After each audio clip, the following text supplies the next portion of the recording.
I was preparing to go to an exhibition of my work in China, and I reached out to a couple of journalists that had spent a lot of time there saying, is there anything that kind of piques your interest about China? Like, if you could do any story, what would you do? And one of these journalists said, man, I would love to do a story about these two brothers that right after 9/11 were arrested and put in Guantanamo Bay. And it turned out that the brothers were Uyghurs, which is a Muslim population living in a remote region of northern China.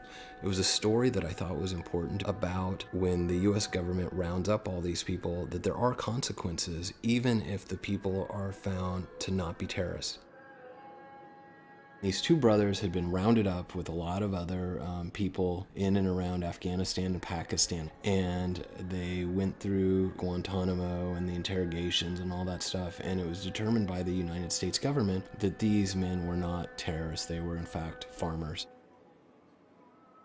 The U.S. government had a dilemma because they knew that if they sent them back to China, there was a very good chance that they would be executed. China heavily persecutes the Muslim population that lives there. The U.S. government reached out to a bunch of different countries to see if anyone would take them, and these two farmers from a very remote part of China actually ended up living in Romania.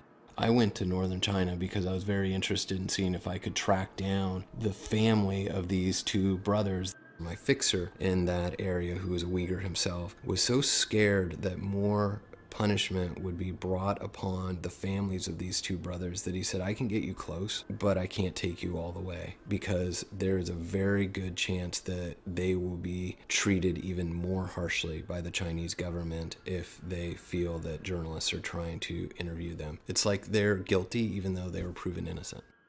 In the end, I backed away from the story.